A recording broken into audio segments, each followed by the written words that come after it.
आज दिल्ली की विधानसभा में कृषि कानूनों के बिल की गूंज उठी। हमने विधानसभा में देखा किस तरह से मुख्यमंत्री अरविंद केजरीवाल ने इसकी प्रतियां फाड़ी है। उन्होंने कहा दर्द है मुझे, लेकिन जो मैं किसानों की पीड़ा देख रहा हूं उसका भी दर्द है। हमारे साथ दिल्ली के उप मुख्यमंत्री मनीष सिसोदिया हैं। बहुत बहुत धन्यवाद मनीष सिसोदिया समय निकालने के लिए। आज दिल्ली में जिस तरह से हमने विधानसभा में दृश्य देखे हैं, मुख्यमंत्री ने प्रतियां फाड़ी हैं, अब आगे की क्या रणनीति इस पूरे मामले पर दिख रही है आम आदमी पार्टी की? देखिए, आम आदमी पार्टी के लिए रहा क्या है, इससे ज़्यादा इम्पोर्टेंट ये है कि इन किसानों के लिए रहा क्या है जो 3 डिग्री टेम्परेचर पर दिल्ली के चारों तरफ बैठे हैं और इस उम्मीद में बैठे हैं कि केंद्र सरकार उनकी बात सुनेगी।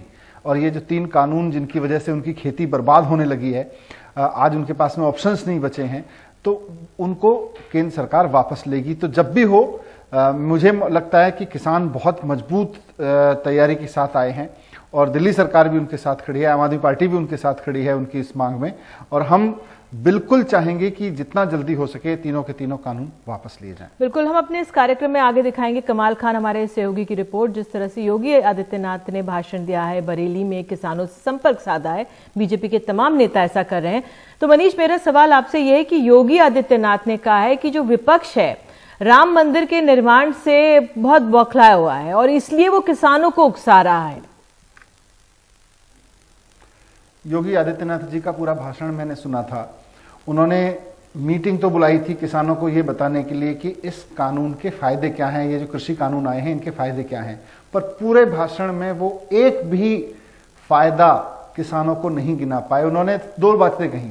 बोले जी, सबसे पहली बात तो यह है कि किसानों की जमीन नहीं जाएगी। अरे, जमीन तो अभी भी नहीं जाती, तो ये कोई नया अधिकार क्या लेके आए हो इसमें आप? जमीन तो नहीं जाती है, जिसकी पुश्तैनी जमीन है वो बच्चों को मिलती है, बच्चों से बच्चों को मिलती है, तो जमीन तो ऐसे नहीं जाती है, तो इसमें नया क्या है? दूसरा, उन्होंने कहा कि किसान कहीं भी अपनी फसल बेच सकता है। पर साहब, बेचे कहाँ? किसान ये नहीं पूछ रहा कि मुझे कहीं भी बेचनी है, वो ये पूछ रहा है साहब मुझे बता दो कहाँ बेचूं। गेहूं का समर्थन मूल्य जो मिनिमम सपोर्ट प्राइस है उत्तर प्रदेश में 1800 रुपए है, लेकिन पूरे उत्तर प्रदेश के एक भी गांव में अगर 1000 या 1100 रुपए से ऊपर गेहूं बिक रहा हो तो बता दीजिए। तो धान की बात मैं कर रहा हूं, धान अगर बिक रहा हो तो बता दीजिए।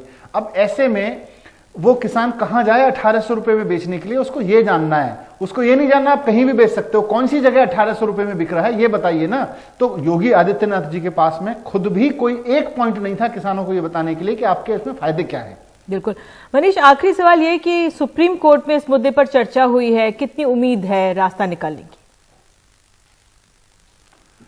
अब केंद्र सरकार भी कंफ्यूज है, मुझे लग रहा है कि उनको समझ नहीं आ रहा अब इसको किसान आंदोलन को कैसे डील करें।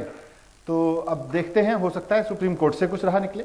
जी, बहुत बहुत धन्यवाद हमसे बात करने के लिए दिल्ली के उप मुख्यमंत्री मनीष सिसोदिया।